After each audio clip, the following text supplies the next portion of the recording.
Hey everybody, welcome to Growers Live. I'm Josh Satin. Thanks for joining us tonight.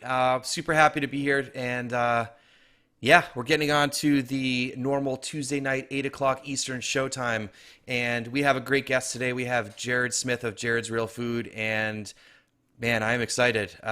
Just getting to talk with Jared for a few minutes. I'm like, just I can't wait to tell the story, but and have him answer your questions. So really pumped. Just a couple things I want to talk about tonight. One is that Jared will be the main speaker at our next No Till Growers event, which will be in San Diego in February. And if you're interested in that, please go to the No Till Growers page, the website, and there'll be information about the event and tickets there.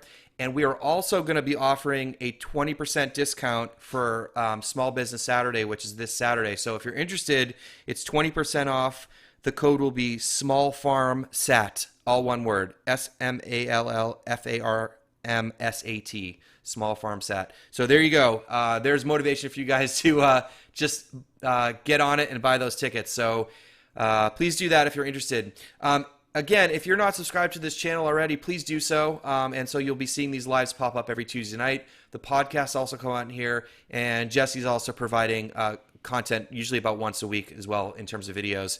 And if you guys aren't members of the Patreon page, you can get on there for as little as $2 a month. It's patreon.com/farmerjesse. We're putting lots of cool video content on there that is exclusive to there, that is not on YouTube. So a lot of stuff with former guests and other farms that we're visiting, really nerdy technical detail stuff. So I really highly recommend you check that out. And if you're not also aware of my channel, go check me out, Josh Satin, doing all sorts of cool stuff. I've been visiting a lot of farms and interviewing a lot of farmers and some non-farmers too. So a lot of cool stuff going on there. Anyways, I don't want to just sit here and talk about all this stuff.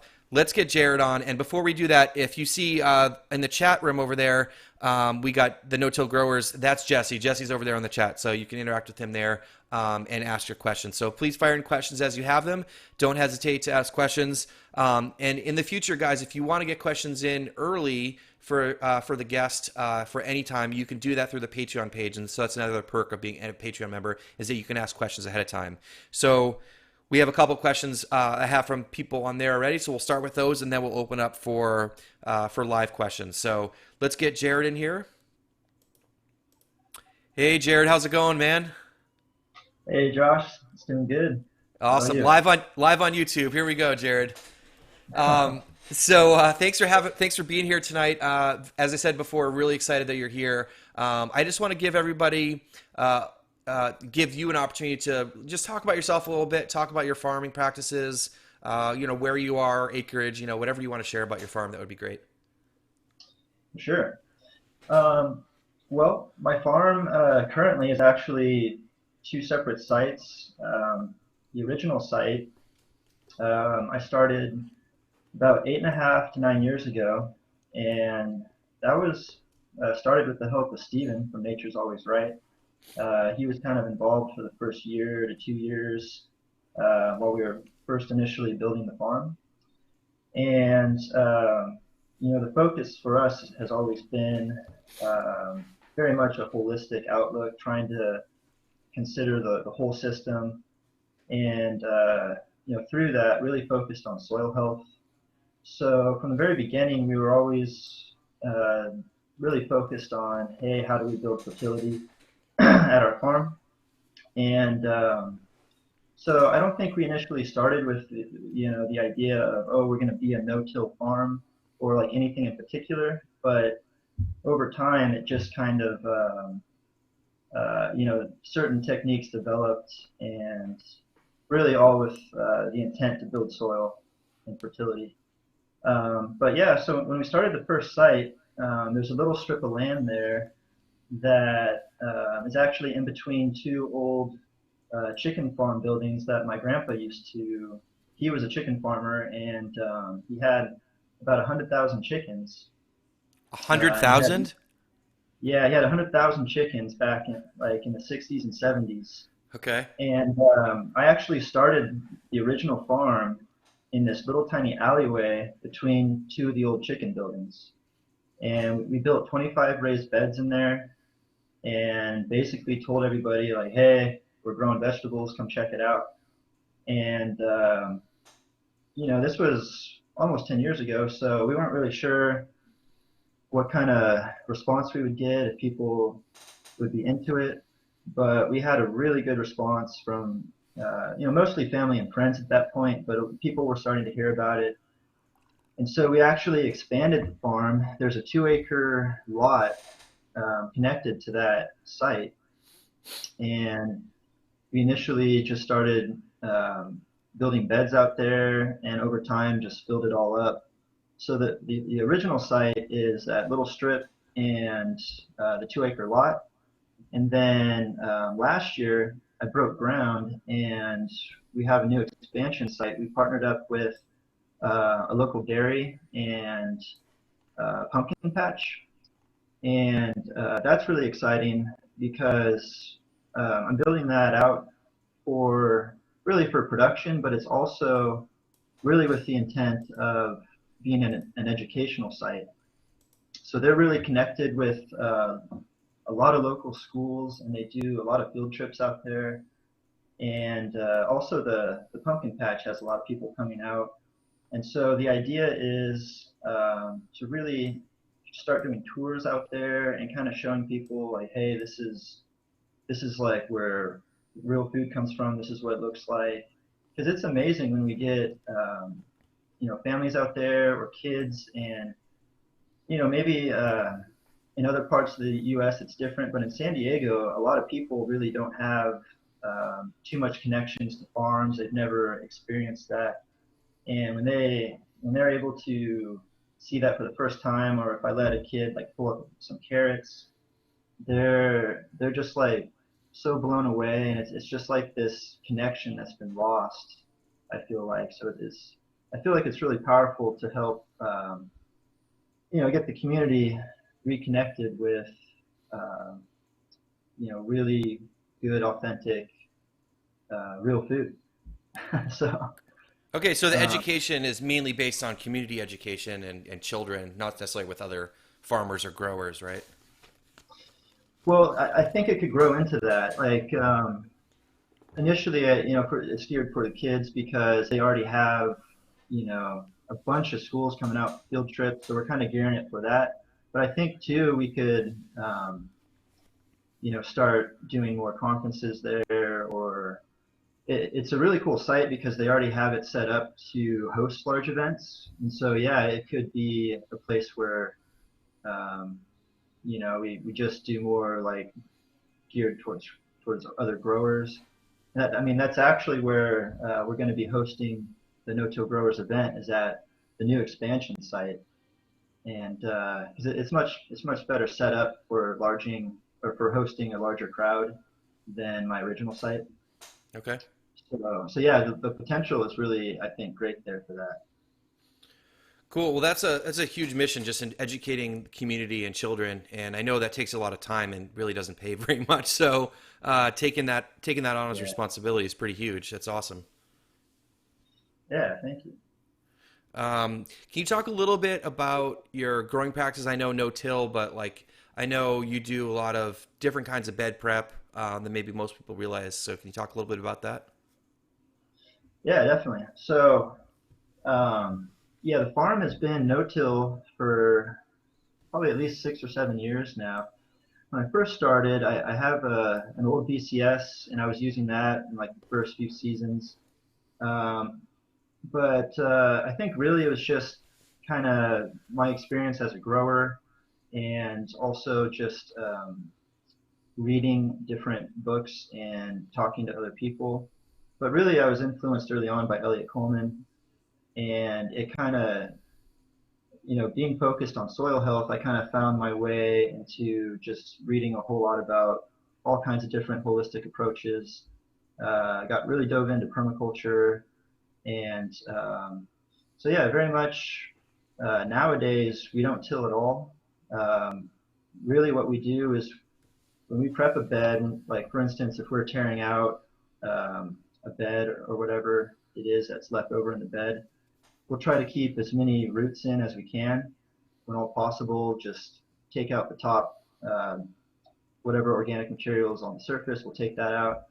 and we just come in with a nice layer of compost and lay it on the top and spread it out, and we'll plant right into that without doing anything else. I mean, a lot of times we get questions like, "Oh, like no-till, that isn't that like a ton of work?" But the reality is in a lot of ways, it's less work. It's pretty simple and straightforward. Of course, I still have a broad fork and I still use a wheel hoe. So it really depends on what I'm prepping, but I'll use a wheel hoe for like the baby mix beds or the arugula or spinach or like the little greens beds. I've found that the wheel hoe can be nice and just getting a nice little cut underneath the surface and then raking out the material and then laying in the compost. Um, and then we'll use a broad fork as need be. Like if the bed feels like, oh, like this is pretty compact, we might use a broad fork at that point. But we're not using it on a regular schedule. There's no like set time that we have to use it. And maybe it depends on the crops too. Like maybe if we're planting carrots, we'll want to use a broad fork and try to loosen up the soil a little more. So it kind of depends on the context and the situation and the crop. But definitely, we haven't used a tiller for many, many years now, and we've seen improvement in the soil every year. We've seen the fertility build. We've seen the crops uh, become more and more resilient. And so, yeah, I feel like it's definitely working. Cool. I mean, I'm in the same boat, obviously, in a lot of what you're talking about. I think a lot of the no-till growers are doing very similar things. I know everyone's context is a little bit different in terms of what you have available, what kind of stuff you're growing. Um, what about when you're prepping new ground? How do you do that? Because I know how that I already know, but I just want you to share with everybody else. What's your strategy there? Yeah, so it really depends on what the soil is, um, what the soil's like at the site that you're developing. Like, for example, at my original site, the soil was so bad. It was just really full of clay and rocks, and like a tiller wouldn't even go through it. Or if you took a shovel to it, it would just bounce off. So what I did with that soil is we came in with a tractor, and some of the first beds, this was before I had really even, before I even knew about lasagna beds, we literally just dug out about a foot down and then filled it all in with really nice compost. And I think we built the bed up maybe like a foot off the ground. And so I think the plants probably had like a 2 foot growing area where there wasn't actually clay. There's actually something to work with there. Um, so some of the first beds were built like that, but then as time went on, I was learning more and more, and then we started doing more lasagna style. So we still would take out maybe the first foot to get some clay out of there, but then we would go in with layers. And usually what it would be is super simple. I would just use straw to begin with, or if I have enough cardboard, I would start with that, put some cardboard down, then some straw, and then I would just layer on some compost after that, and then um, and then another layer of straw and another layer of compost. And typically it was just 2 layers, just straw compost, and then I would plant cover crop directly into um, the top layer of compost. And typically I try to grow that for at least maybe 2 to 4 months, and then incorporate that matter back into the bed and lay another little layer of compost on there, and then plant the first crops at that point. So So lasagna, I'm sorry. literally. Yeah, so it's literally like lasagna. That's why they call it that, because it's different layers. Um, so that's for the site with bad soil. At my new site at the dairy, they've been adding cow manure to this field for probably like 20 to 30 years. So the soil is super fertile. And there, I literally just built from the ground up. I didn't dig down at all. I just built the bed, started with straw, and just worked up from there. So it really kind of depends on the site and how good the soil is initially, kind of a thing. Okay, cool. And where did the motivation or idea about lasagna gardening come from for you? Did it just sort of like make sense, or did you pick that up from somewhere? Yeah, I think I heard about it maybe through like permaculture, some kind of permaculture source. I forget the initial how I even heard about it, but it made sense to me because I had a really good connection, or I still do. One of my neighbors, he actually clears out the junior fair every year here in town, and he gets a bunch of stable bedding and a bunch of manure. And so I had a bunch of access to a bunch of material, and I just kind of put two and two together, like, hey, I could just be making layers with this stuff and building the beds up. So I was trying to make raised beds, and that for multiple reasons. I know some people don't use raised beds, but it's worked good for me, especially with rain events, keeping stuff from flooding out, different situations like that. But but yeah, I think it was more just like a technique that I knew could work, and the fact that I had access to enough material to try it out and getting good results with it. So just continuing on with it, kind of a thing. Cool. So I know permaculture was a big influence for you, and I know that there's a lot of talk about permaculture and how that fits into market gardening or farming because a lot of it isn't really about profit, right? It's about working with nature and all the other things associated with permaculture. So, how did you use some of those ideas as an inspiration to start a profitable farm? Like, how was that integrated for you? Yeah, um, that's a good question. I don't really consider myself like a certain thing, like I'm a permaculturalist or I'm this or that. I've always just tried to look at every holistic approach and kind of take from that what made sense to me. And permaculture was like that for me. Like um, I don't maybe subscribe to everything that permaculture has to say, but I definitely recognize that hey, there's really valuable things that some of these guys are saying, and some of these things I can take and mix into a market garden, or at least maybe experiment with that.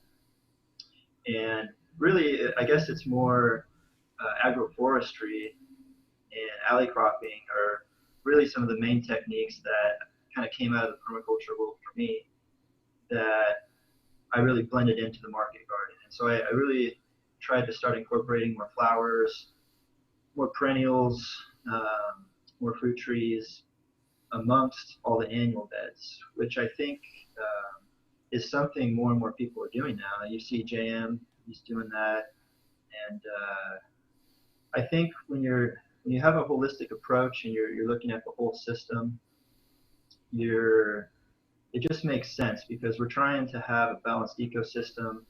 It's part of the pest control strategy. It all ties in and wraps together. Having diversity on the site, um, yeah, it's really beneficial in a lot of different ways. That's awesome. Yeah, I mean, I agree with you completely. I mean, I was obviously inspired by permaculture, getting into my growing and farming a few years ago. But yeah, I've taken some things from it, like working with nature, not against it. I find like one of the biggest things is the observational approach. Like, pay attention, like observe what's going on.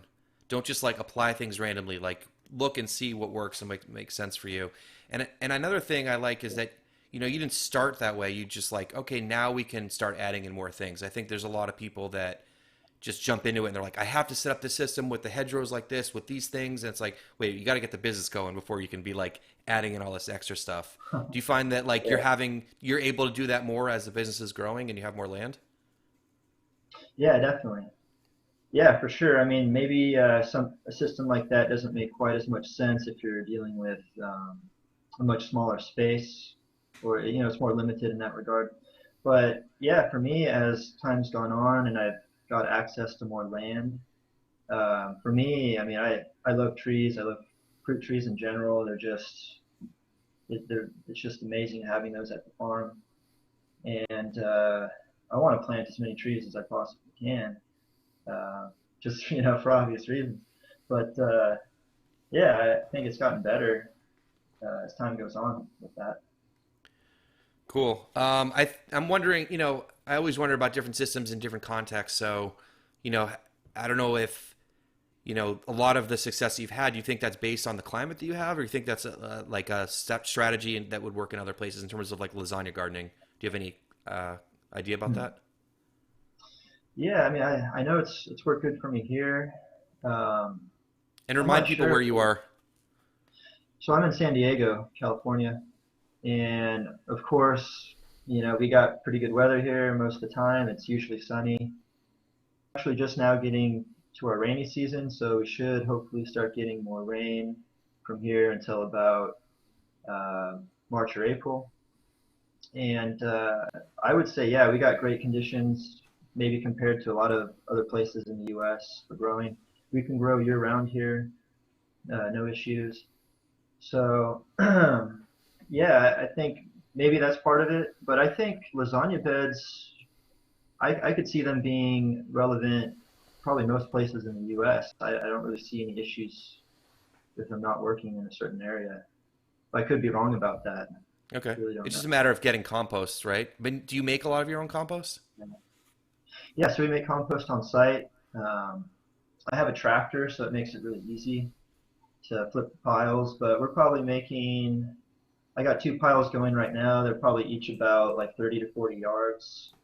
So we're making a decent amount of compost, but we don't make everything that we use. We still supplement from a local supplier too. But we're not really focused on making a ton of compost. We're essentially just trying to recycle all the organic matter at the farm so there's no waste.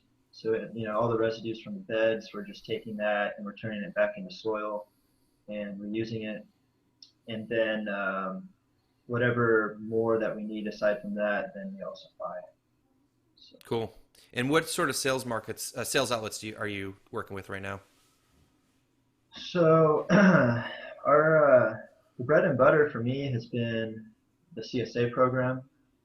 We've been running the CSA for about I think like 6 or 7 years now. It's been going, and that's been really good. We probably have over 100 families that participate in that. Wow. And but recently we just started selling at a new local market right here in Lakeside, or it's technically El Cajon, but it's right on the border of the same town that I live in. So that's been really good. It's been good, kind of doing both things because sometimes if the sales don't come through on the CSA, you can send some extra stuff to the market, and it kind of balances out usually. Um, so yeah, it's been good. I think having both. But over time, we've also sold to restaurants, and we do work with local chefs, um, local chefs that are really just running like catering businesses, and they source locally, and they're just trying to find really good ingredients. But I think the main bread and butter for us is the CSA and the new market that we're doing. Okay. And you just mentioned that the sales don't come in for the CSA. Is that like a not a take money up front kind of system, or you like pay week to week, or how does that work? Yeah, yeah. So I call it a CSA, but it's really kind of not. I mean, it's more of just I go week to week with people. So Okay. really, how it's structured is I send out an email each week to my customer base, and it's a list of the produce that I'm going to harvest that week. And then if anybody wants something, they just have to reply to that email and let me know. So that's why it kind of varies. Like I have customers that for sure I know they're gonna buy every week and they're pretty consistent. But there's some people that maybe buy once every few months or maybe once a month. Um, so yeah, there's a little bit of flexibility there. Okay. That But sounds like I was doing similar stuff for a while and I stopped. I'm not just selling to restaurants, but you're just like managing customer emails. Like, is that like a nightmare to deal with, or it's like you've gotten down a rhythm for it? that is maybe one of the downsides to it is that I have to answer a lot of emails. Yeah, But I can imagine. yeah, so yeah, that does get a little crazy sometimes, especially on busy weeks. And then if you don't reply to emails right away, sometimes people get like oh, did he not get my email? And so they'll email you twice, and then you got more emails to respond to. And, but I think overall it's been pretty good. But maybe that's something that we need to address as it gets bigger, or if we want to keep expanding the CSA. But I think we've been so successful at this new market. I think we're maybe going to try to start expanding to maybe more markets and just maybe keep the CSA at a certain level, or just limit it to a certain amount of sales per week, and then send everything else to markets, kind of thing. Okay. Cool.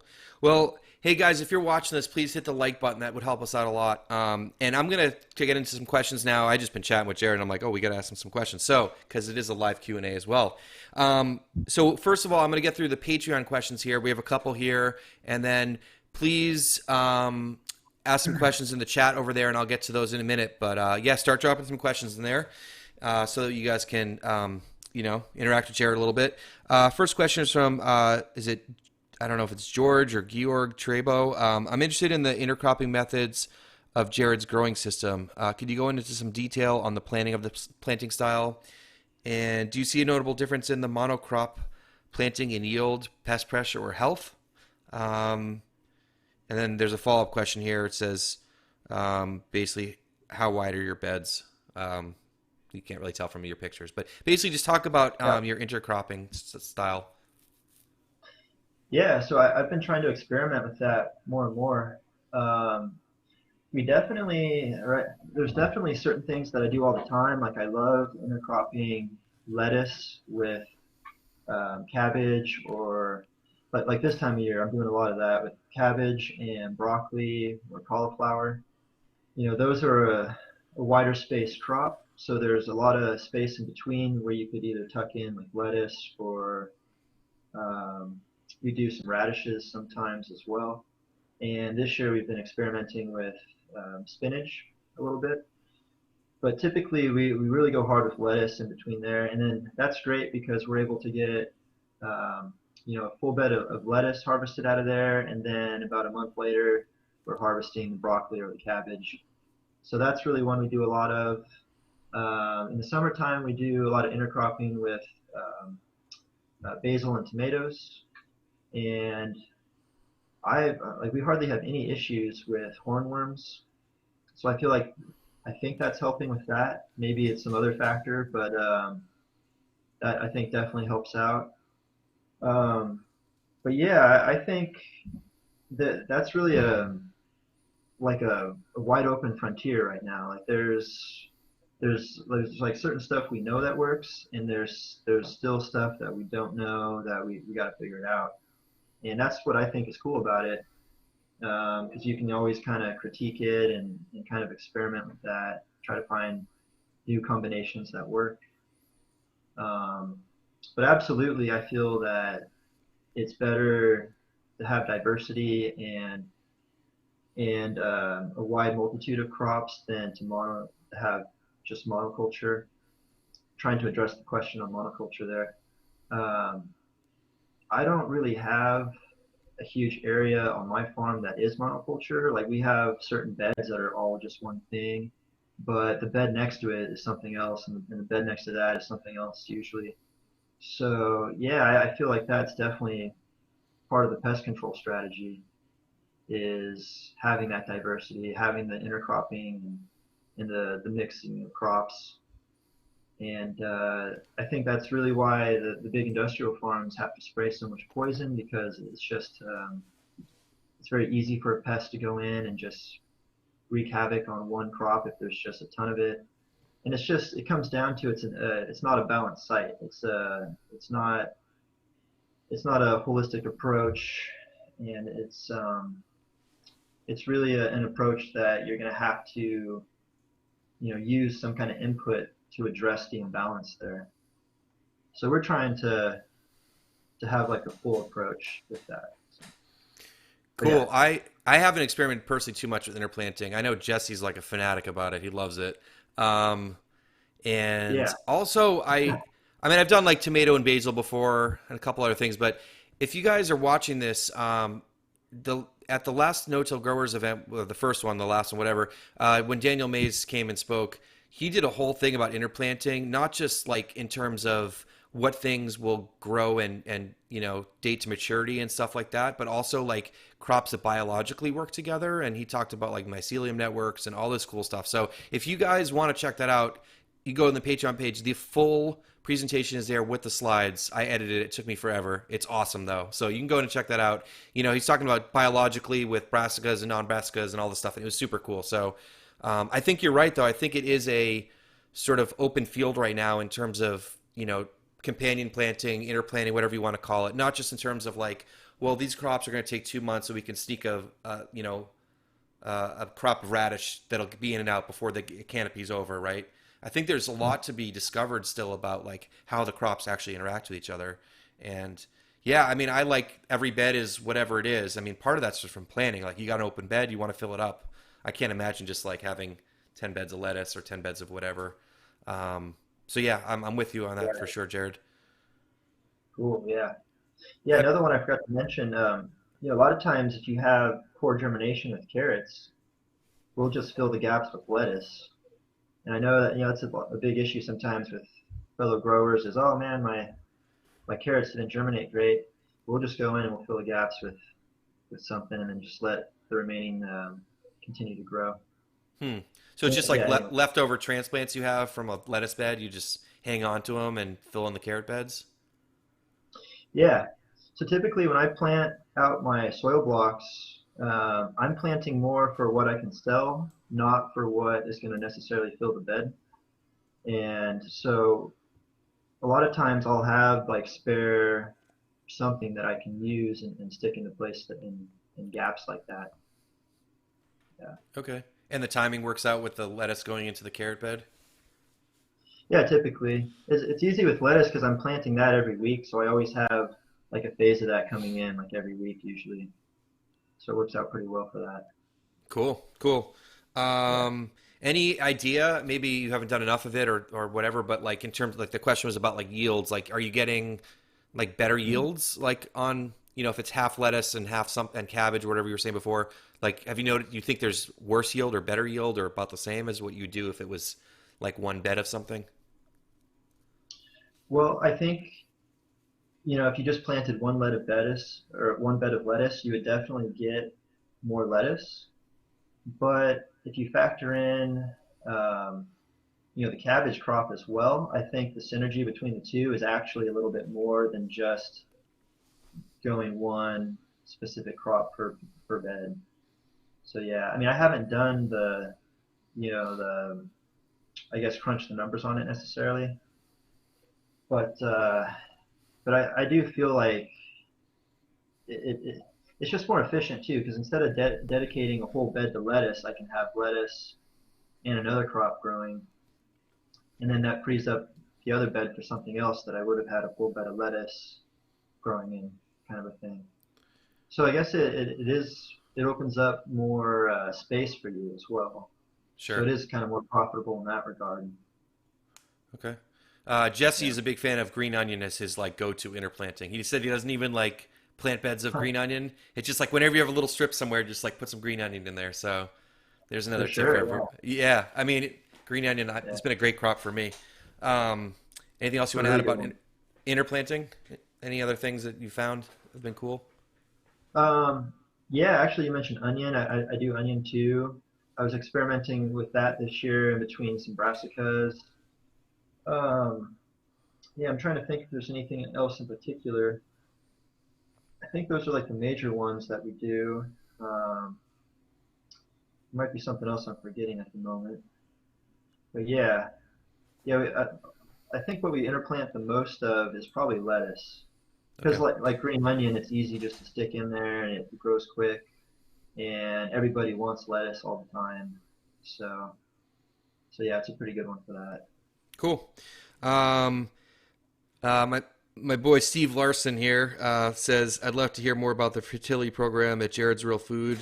When you set up new beds, is there any remineralization program that happens? Is it just compost? Also, for the upkeep of the beds, are you really just only adding compost? Is there any other inputs there? Yeah, yeah, I've got this question from other people interested in farm. And yeah, like I really only use compost. It's surprising to some people, and maybe over time that'll change. Maybe I will start adding more like other nutrients, like some rock dust or whatever it may be. But so far, like literally, I just filled the beds with straw and compost, and this is compost that is really rich, good compost. It's very balanced. It has manures in it. It has all kinds of organic matter. It's not just like a plant-based compost. It's like a very diverse, rich compost. So I feel like there's a lot of nutrients in that, and it's been working well.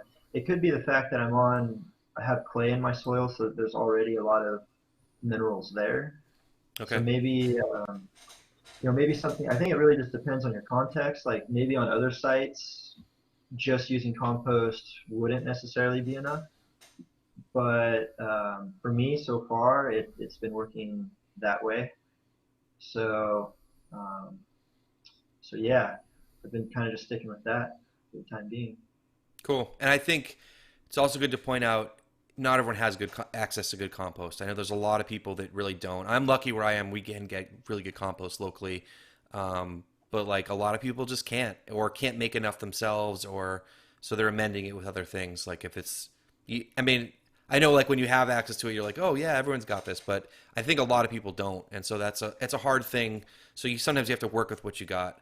So luckily, like For sure. you're making a good amount yourself, and you have access to really quality compost. So, yeah, I went to basically compost and alfalfa meal this year. That was were my inputs, and things did great Oh, all year. But you do have to keep adding the compost. That's what I've noticed. If I start backing off on it, personally, I've noticed that there's been some issues. But you are yeah, adding it on every flip. pretty much. Again, it kind of depends on the crop. Definitely, if I'm going to be planting, usually any kind of like baby crop or a baby greens crop, or anything that I'm going to be using the seeder, any kind of seeder, it's nice to have that little cushion of compost on the top. It makes the seeder just work better. You get a um, much better spread. But if I'm going to be, maybe I just grew like a quick bed of lettuce and it's out, and now I'm going to transplant something in. If I had just added a bunch of compost the time before, maybe I won't on the second time, and I'll just plant it in. But it really just depends what the bed's looking like. So I'm trying to keep them at a certain, they're all raised beds, so I'm trying to keep them fairly raised. And um, so yeah, I mean, a lot of times I do just add compost every time, but it's not necessarily 100% every time though. It kind of depends. And so your beds are raised. Are you putting anything in the walkways? The walkways are just open right now. Okay. I've been thinking about mulching them, but I haven't done that yet. Okay. They're just kind of open. Yeah. Okay. And Cool. that way, it's been easier for me to just go in with the wheel hoe and take out any weeds that are coming in. But but yeah, that is a extra effort too, though. So maybe investing or getting some kind of mulch would be better. Okay. Cool. Um, all right. So those were the Patreon questions. And as I was saying before, if you guys want to get in questions for next week, please do that. And yeah, so next week we have Daniel Mays on, so you guys can ask him questions about all those crazy interplantings if you guys want to ask them, and also go check out that presentation too. But let's get into some of the questions here from the chat, and please fire in some questions if you guys have them. Um, First question here is, do you know anything about like herbicides in compost? I know some people have had issues with getting herbicides in, like if it's a manure based compost, sometimes that can get passed through if there's herbicides on whatever the animals are eating. Have you experienced any of that, or do you know any of the herbicides to be careful for? Um, I have heard that that could be an issue. I haven't experienced any adverse effects from using local manures. Um, of course, the manure that I would have access to are all, it's like local horse owners or the local dairy. It's pretty quality sources. that I don't think it's probably an issue. But yeah, I guess if you're getting like compost or if you're getting manure from maybe like a big industrial operation, or, I mean, you probably got to be careful of the source for sure. But I haven't had any personal issues with that, Okay. and I don't know like in particular necessarily what to look for. I don't have like a way to test that or anything or know of Okay. anything. Yeah, I haven't had any issues with that. I did meet someone that did, and she actually told her story, and we put it on the Patreon page. So yeah, and she was getting it from a news source she never got it from. So I guess ask around, like ask someone else who has gotten compost from them, and see if it's cool. I mean, I don't know what else to do. I guess you could test Yeah, it, but yeah, I don't know about any specific herbicides, but yeah, it's depending on like what's being grown nearby. But yeah, I mean, get to know the people that you're getting your source, your inputs from. yeah, for sure. So Micro Lead Farm is asking a couple questions about your sort of system with your customers in terms of like, do you send them basically like a fresh sheet every week? Is it like, how does that work with your CSA customers? Yeah, so I use it's called Mailchimp. You guys, I'm sure a lot of people have heard of that. It's a mail like a newsletter provider, and I just have all my customer emails. Basically, anybody who's interested in getting food from me or who wants to be a part of the CSA, I add them to that mailing list, and then I email out every week to them a list of what I'm planning on harvesting. And that list includes the CSA list, but I also have everything listed individually and the price individually so people can kind of just pick whatever they want essentially. Or they can actually customize the CSA too if they would like. Um, but yeah, that's kind of how I interact with the customers. And then most of them email me the order, or some people like call or text too. But most people just email the order. And does that answer the question, or is that I think so. So is there like a set box, I guess, like that, like is there a default box that you say this is what you get unless you write back to me, or like, is it really like I will take 5 ounces of lettuce and 3 carrots and like, how does that really work? Yeah, so we have a set box. Like I have a list. It's usually like 8 items, 8 or 9 items from the farm, whatever's ready that week. And then I leave it open to the customer if there is a certain thing in the CSA that they don't like, that I can make a substitution. So sometimes that could be like one item for somebody or maybe 2 items. A lot of people just straight up buy the CSA. They don't even customize it. They just say, bring me the CSA bag, whatever you got. And obviously that makes it a little easier because yeah, logistically it's kind of tough to do custom orders like that. But also, I feel like my customer retention is better because of that. I think having flexibility goes a long ways, even though it's a little harder on the grower. But I know personally, like before I started a farm, when I was with the CSA, um, you might get like something that you don't necessarily like, or you just get a lot of it and you're kind of sick of it. You'd rather substitute something else. So I just leave that option open for people to be able to do that.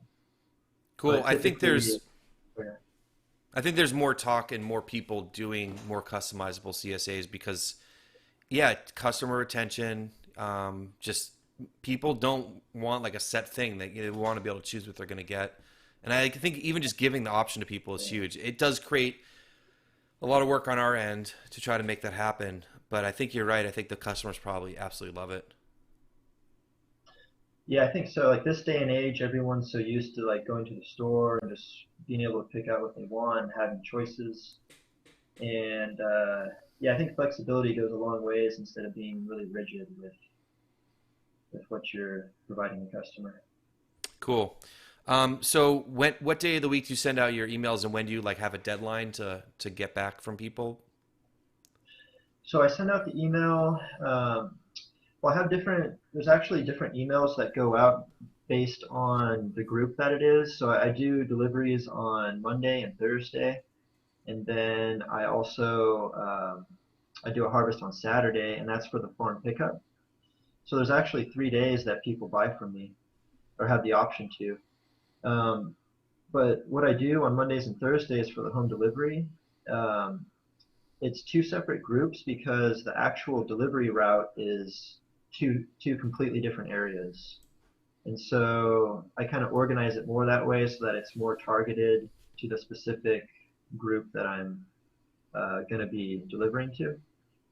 But I always send the email out at least 2 or 3 days before the delivery. And then I just require people to have the orders in by the night before. And then that way I get up early in the morning, I have all the orders in, and I know exactly what to harvest. And and then that kind of helps with waste too, knowing ahead of time, hey, this is exactly the amount that I need. I guess that's kind of the downside with markets. You can bring a bunch of stuff, but you never quite know what exactly is going to sell. And that's what's nice about the CSA is that we know exactly what everybody wants, and we just harvest exactly that. So it's kind Okay. of nice in that run. So I got some questions about cover crops. I know you mentioned already that cover cropping was part of your initial bed prep with the lasagna Right. style. Are you cover cropping after that, or how does that work with your rotation? Yeah. I mean, I think we do most of the cover cropping up front initially, but we do cover crop um, here and there sporadically through. I think if a bed's been producing for maybe 1 2 years, we would cover crop it again at some point. Um, but typically, I don't get too like super structured with that or too dogmatic with it. I think because I'm adding so much compost and we rotate so many crops through those beds. I mean, we're growing a lot of legumes and different stuff that people would be cover cropping normally anyways, kind of a thing. So, um, so yeah, it's kind of a mix. But I think maybe we probably don't cover crop maybe as much as other farms do. I think since we're doing more compost, maybe we're able to get away with that a little more. Okay. And then what strategy are you using to terminate cover crops? So I've been experimenting with different stuff. Um, Traditionally, what I did is I would go in with the side and just cut it down at ground level and let it all fall down on itself.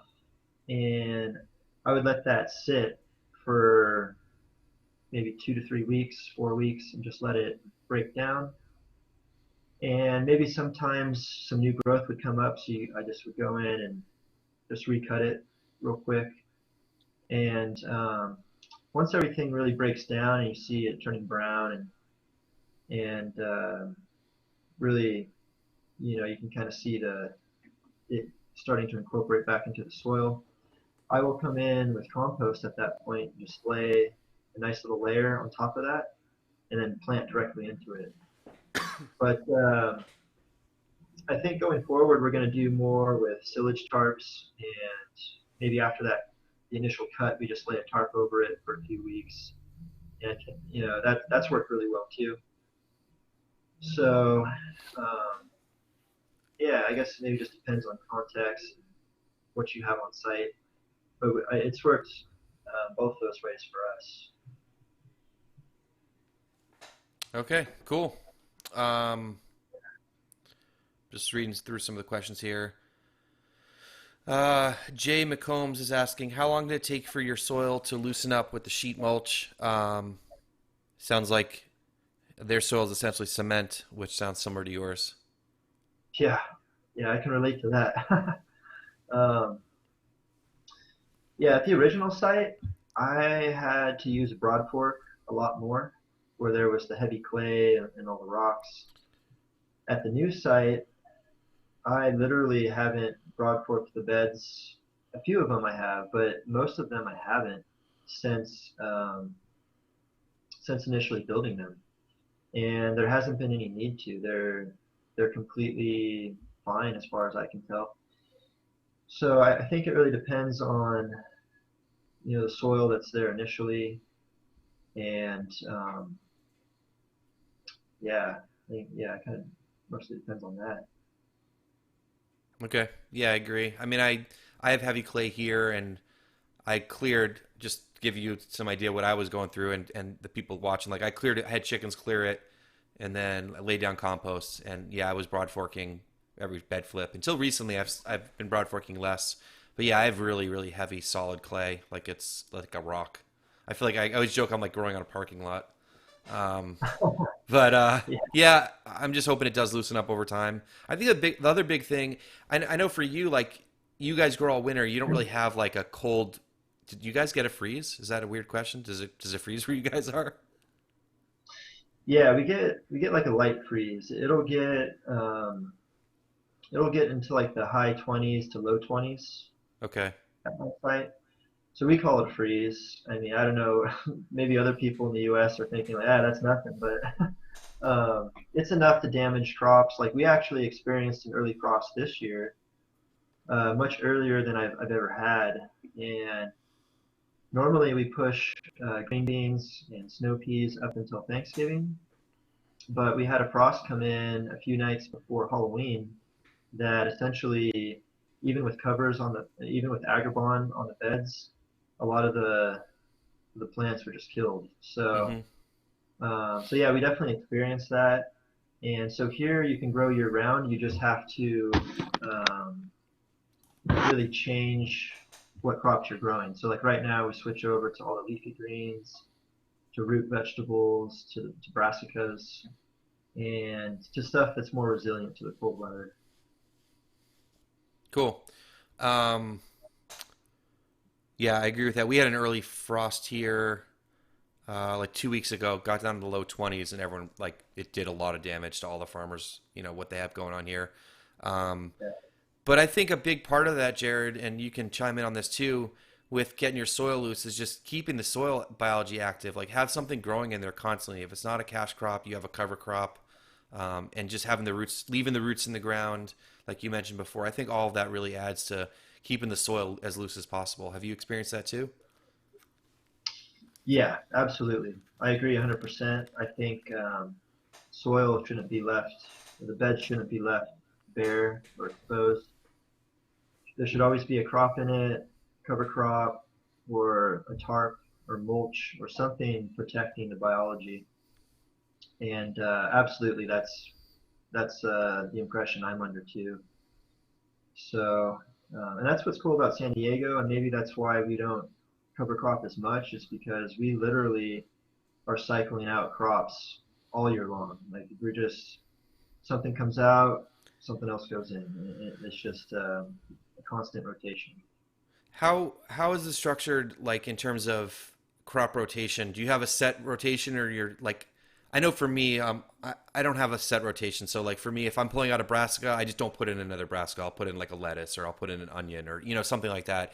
Do you guys have more of a set rotation through your beds, or is it more like I have these beds, I'll just plant this stuff?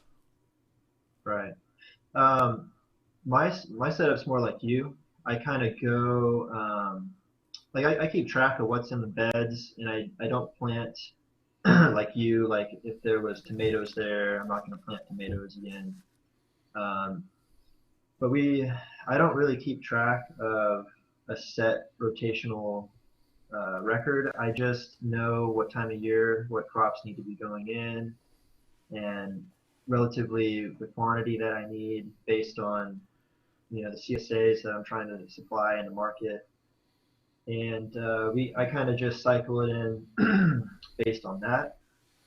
And so I find that we have such a diverse amount of crops that um, the planning isn't as needed because it's actually pretty hard for me to plant something back to back because there's so many other things that are coming in, or the season's changing and it's something else going in.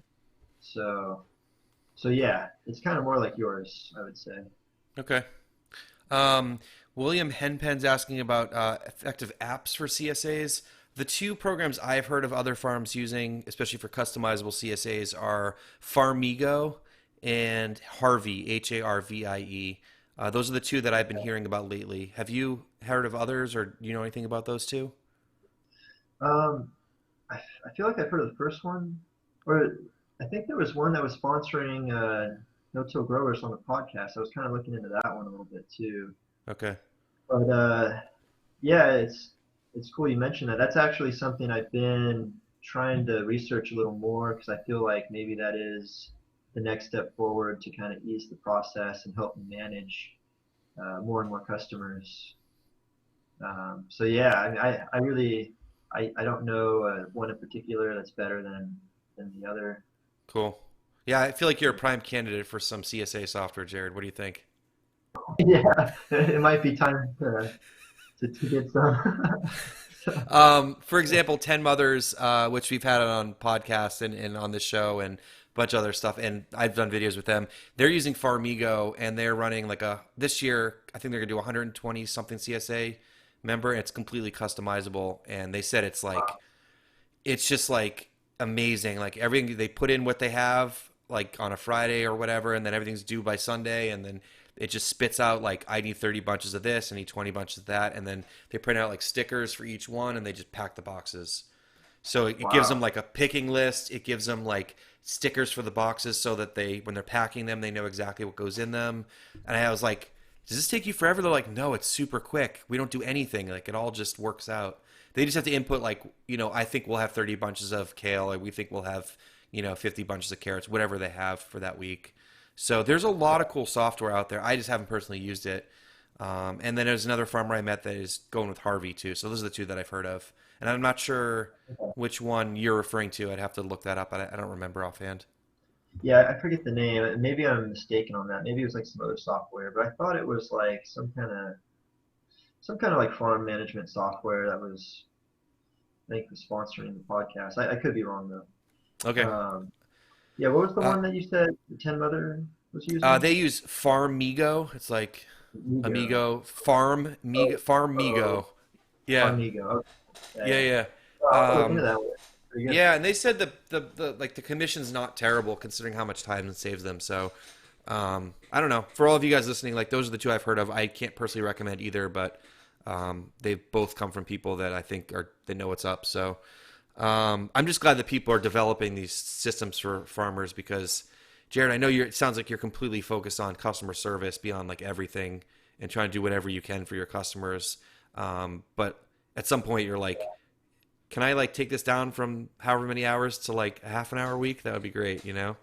And I honestly think that there's a lot of competition with CSAs, especially in metropolitan areas where, the old CSA model maybe not be attractive for people. People like don't want to get vegetables that they don't know how to cook with, or, they want to customize their boxes. I know when I was running my little home delivery thing, like people didn't always want a set box. Like some people weren't as open to trying things and adventurous. And some people you give them a radish and they're like, I don't. What am I gonna do with this? So I think to be competitive and to have that like engagement with your customers and retention. Obviously, you know this because you're customizing things for your customers. But have you found that like has it been like that from the beginning with you with your CSA?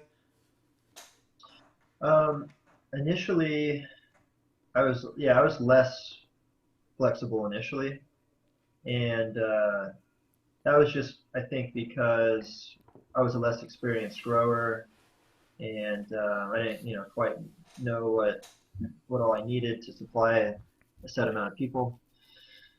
Um, but yeah, I noticed just like you, like people would just mention it to me, like, oh, like, can you just substitute this out? And at first I would kind of reluctantly do it, like, okay, it's kind of more work for me, but I'll do it because you're a good customer, and I want to make them happy. But I started to realize that I think, I was maybe losing customers that wanted more flexibility, and it was just I think kind of an evolution, just realizing that there are a lot of customers that are into like trying whatever's ready at the farm, and that's super cool, just cooking whatever's in season. But there's quite as probably just as many people that really appreciate being to substitute out like one or two items, and that's easy enough to do, just to make people happy and satisfied. So we don't mind. I don't mind doing that anymore. Cool. Yeah, I had the same thought when I started. I was like, "What do you mean you want to customize that? This is all I have. Like, you're Yeah, this is what I got. Like, I'm sorry, this is yeah, what you're getting." Um, I think also like in terms of CSAs and small farms, I think when that model started was a few decades ago, and there were a lot less options. And I think now, there is competition for direct delivery in a lot of areas. So I feel like you have to cater to the customers a little bit more. I think that's just the reality. absolutely. I think you're right. There more and more. There's more competition, and you kind of have to provide what the customer wants. Otherwise, they're going to go to somebody else. So Absolutely, absolutely. All right, let's keep this moving along. So someone's asking here about your hedgerows, or do you call them hedgerows? You're sort of you call them like the yeah, perennial. What sort of stuff are you putting in there? You mentioned some trees. Is there other like beneficial flowers, or like what sort of stuff are you mixing in there? yeah. So I've been experimenting with that. Yeah, I definitely consider them like a hedgerow, or really the system I'm trying to put into place is alley cropping. Okay, And so typically, at my new site, I'm putting a hedgerow in every 10 beds. So there's 9 annual beds and then a hedgerow. And my hedgerows are dominated by fruit trees. That's like the main dominant species in there. And it's always a mix. Like I'm putting in um, mostly apple trees, stone fruit, and pomegranates, mixtures, different combinations of that. It's never just like a bunch of one kind of apple tree or something. It's a mix of apple trees, or I'm sorry, a mix of fruit trees, and and then in the understory, I like to put in different kinds of herbs and flowers. And initially, very much just perennials. Being influenced by permaculture, that's kind of what it's more geared for, or what you hear most about. But I've also been experimenting with just putting in annuals, and um, and that's been working good too. A lot of times people say that annuals are more work; you have to replant them.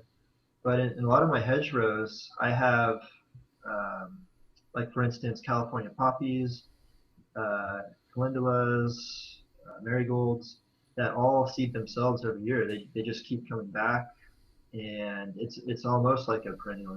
There's the old plants are still there growing while there's new ones sprouting up, and so that's kind of cool too. I've been just trying to just basically make it a super diverse bed, have as many flowers and herbs in there as I can, and that's really part of the pest control strategy. I'm trying to attract in as many beneficial insects as I can that are going to be going after all the stuff trying to eat my crops.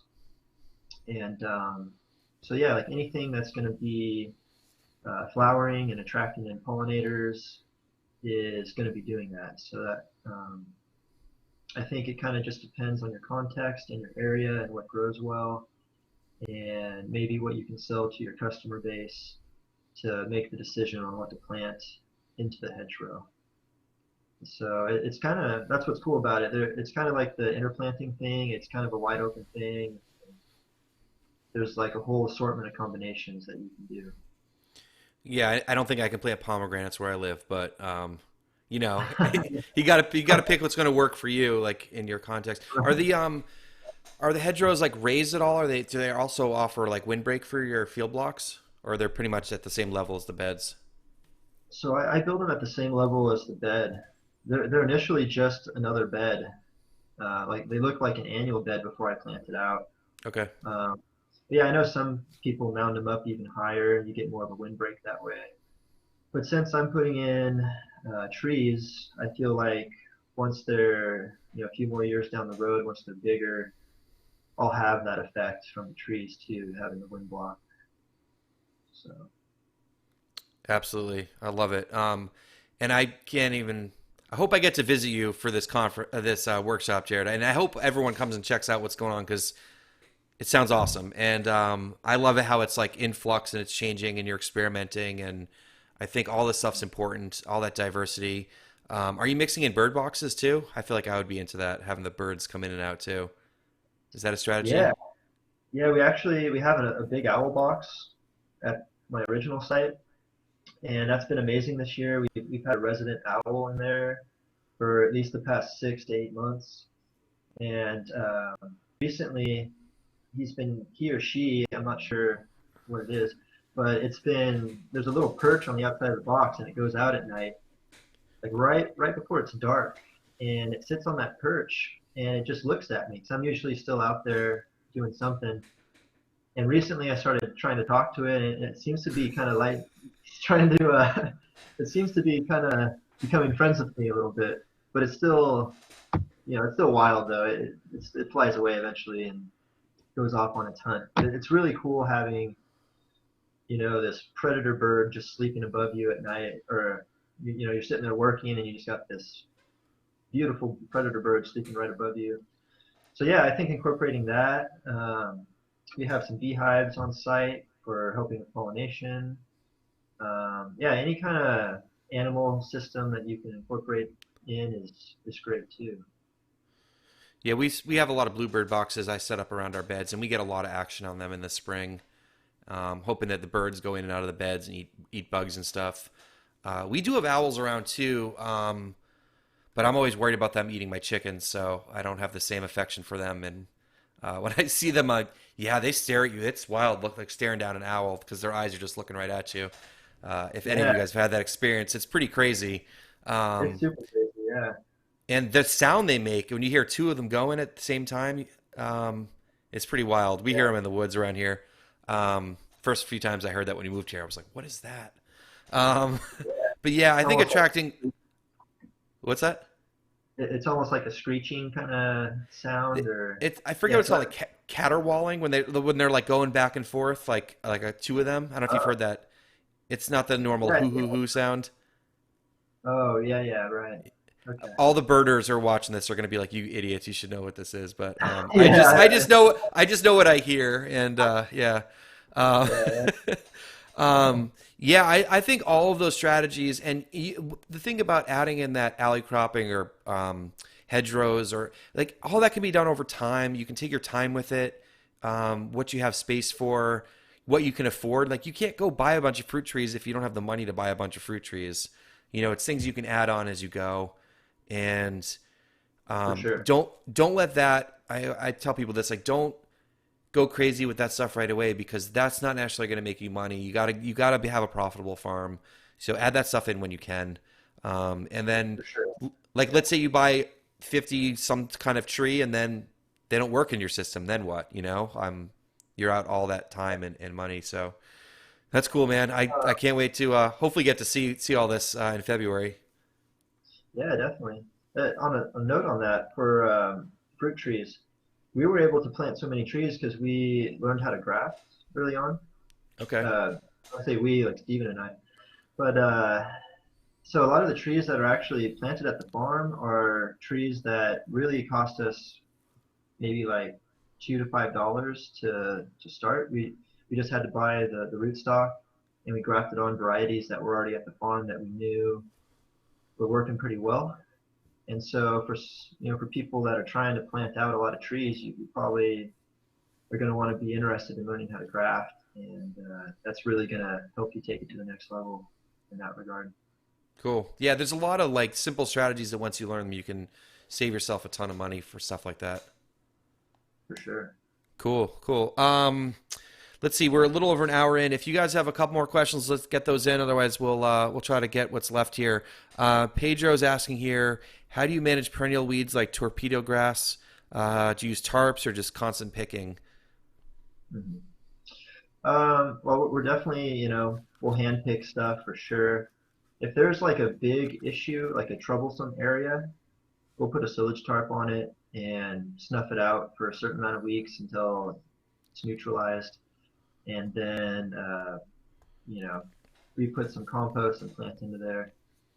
Um, but I think that's part of the lasagna beds too, is like at the new site that we're at, there's heavy weeds there.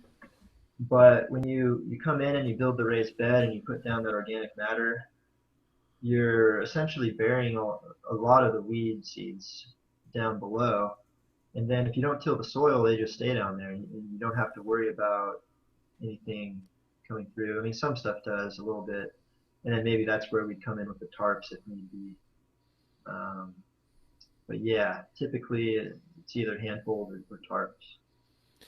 Yeah, I think I didn't lay down the like the cardboard or straw, but I cleared it with the chickens, got like everything out of there anyways. And so my strategy with adding lots of compost, I don't get a lot of weeds either. And I think there's a lot to that for sure because your compost is sort of your mulch at the same time.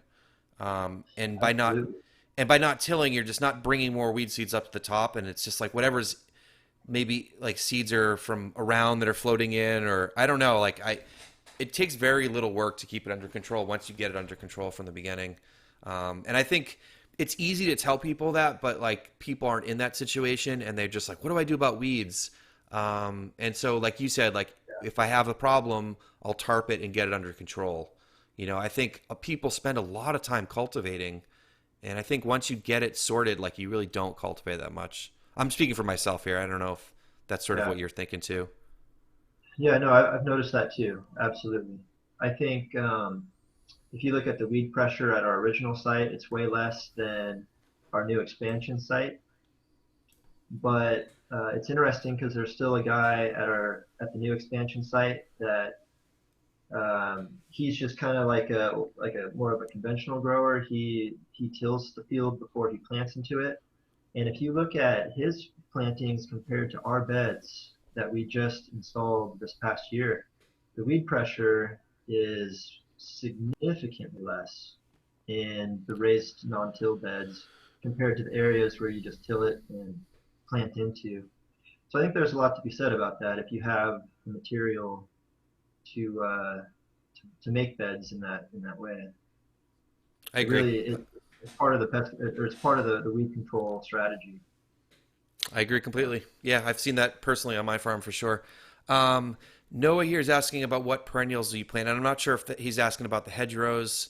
I know you mentioned a few of the things that you're growing in your hedgerows. Do you plant perennials in any of your non-hedgerows, or is everything in between your like in your 10 bed field blocks? Is that all annuals? Yeah, um, everything in between the two hedgerows are all annual beds. Okay. So I'm just constantly rotating those out. And then the actual hedgerows are where I would plant perennial crops. And and yeah, I do a lot of herbs for perennials because I can sell those and um, pollinators love them too. So it's kind of the best of both worlds. So I do a lot of thyme, oregano, rosemary.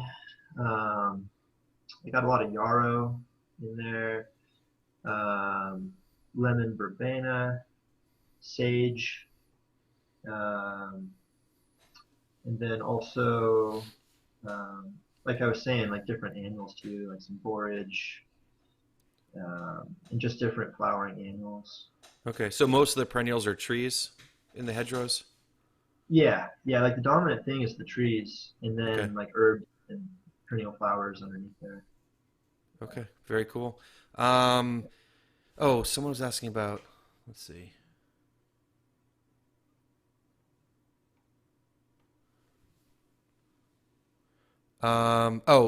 Lynx Acres is asking how much does rootstock go for, and does it have to be no rootstocks? I don't know what that means.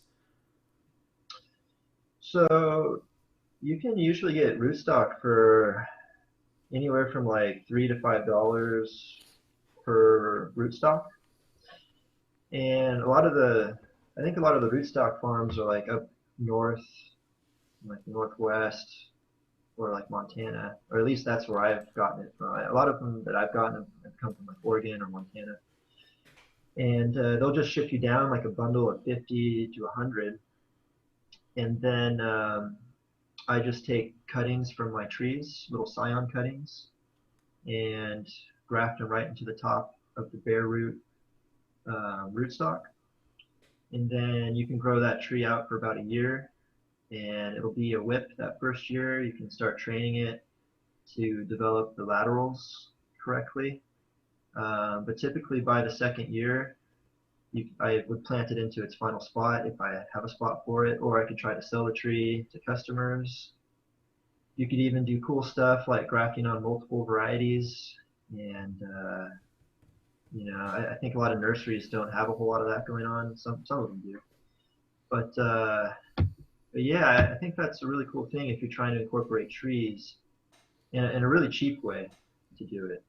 It takes a little bit more time, but if you have the time and the space, it could really save you a lot of money.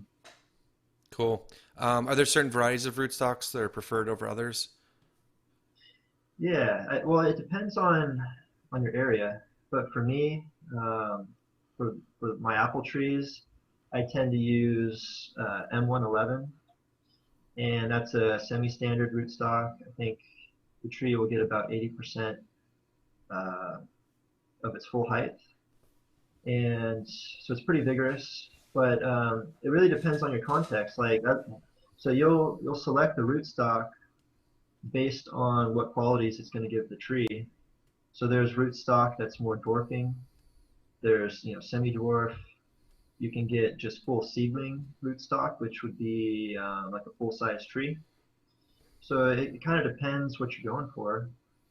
And that's what's cool too, is it gives you more flexibility than say going to the nursery and you just buy whatever they have. You can actually really gear it for your site, for your context, and it's probably better overall, I think. But yeah, so for apple trees M111, and then for stone fruit, I've been using St. Julian or Myrobalan 29C, or Myro. I'm not sure if I said that right. I just call it Myro 29C. But yeah, there's a lot of different rootstocks out there. Cool. Yeah. Well, Jared, we're pushing like 9:20 right now, and we had a lot of great questions. What are some, try to wrap it up here, what are some ways that people can follow along with what you're doing or get in touch with you? And I'll leave links down below for all the stuff that you mentioned.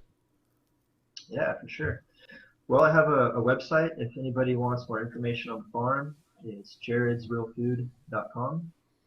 I also have an Instagram page, and that's at Jared's Real Food. Um, yeah, I mean, I think that's the two main ways. I got a couple videos that I've done with Steven, so you can check out Nature's Always Right. Some of his videos, you can catch me on there.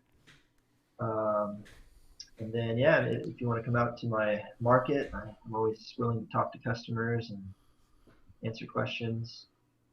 But yeah, that's probably the best way. Awesome, man. Well, Jared, thanks so much for joining us. And I really just wanted to hear more about your farm and let people ask you questions like we're doing here. And hopefully more people will maybe think about coming out visiting you guys in February. And not just you, but also with Steven. I know you guys have worked together a lot, and you guys are doing some cool Sure. stuff. And it's also, even if people are living on the East Coast, coming out to the West Coast to see a different style of farming, it's just really neat. So, yeah, For we're really sure. excited about it. I, Stephen and I are super excited too. I mean, it's an honor to be hosting this next event. Um, we're not taking it lightly. We're going to be trying to provide the most value and information that we can. Um, I really want to go in more detail over how I do everything and how I lay everything out. Um, and just, I think too that the value there is just going to be the community. Like I think the people that went to the last event, I've heard some comments how it was just really special, just being with fellow growers, fellow like-minded people, and being able to bounce ideas around. Um, I have a lot of experience, but I by no means have it all figured out. I'm actually looking forward to being able to talk to the people that come out to the event too, and bounce ideas around with them. I think we all benefit from that, and we can all get better just through hearing how other people are doing stuff, even if it's another part of the U.S. I agree, Jared. I mean, I was at the event, the first event, and there was a lot of value in what you were talking about, just meeting other growers and getting to talk to like Jesse and myself and everyone else who were there, I had some unbelievable conversations with people, and that's a huge part of it. But the sort of the knowledge, and I know we all like to admit that we don't know everything, and that's perfectly fine. But the sort of stuff that you guys are doing is just really fascinating and helpful to people. So I know like Daniel Mays did an unbelievable job, and I know you guys will be too. So yeah, it's just a great combination of education, seeing a farm, meeting farmers, and the people that were there in the community were just incredible. The energy, the spirit, it felt like a movement. Like people were really coming together to push agriculture in the right direction. So I really recommend people check out the event and really try to make it if you can. And as I said before, if you guys are interested, we're going to do a 20% off for Small Business Saturday, which is this Saturday. It's only going to be on Saturday, and the code is Small Farm SAT. So Small Farm SAT. And there you go. Jared, thanks so much for taking some time tonight and doing this live farming show. I know this is something a little bit different, but we're super excited to do it, and hopefully you enjoyed the last hour or so. Oh, absolutely. Yeah, thanks for having me so much. Hopefully I was able to All right. answer everyone's question. And yeah, it's been great. Really appreciate you having me on. All right, Jared. Thanks so much. All right, thanks, Josh. Hey guys, so I just want to wrap up a little bit here and just say thank you for watching. And I know Jesse and I are both trying to push no-till growers in a direction that we're just trying to do some new stuff. And we're committing now to the weekly live show, which is weird. I'm going to admit it's weird. Like no one's doing live stuff, and we're really excited because we want to be able to interact. Jesse and I are really into trying to share as much as possible, trying to interact with people, try to get you guys to be able to interact with all the guests and stuff like that. So we're just trying to push it a little bit and to try to like give as much value to you guys as possible. So thank you for watching. If you guys like this video, please hit the like button. This will also, as you may or may not know, go as a recorded video on YouTube.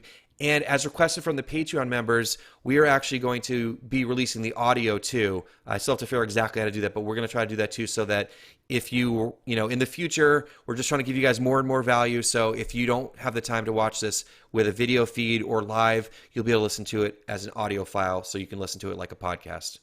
Anyways, guys, thank you so much for watching tonight. I really appreciate everything and all the support, and we're going to keep pushing the no-till growers thing as much as possible. So thanks so much, guys.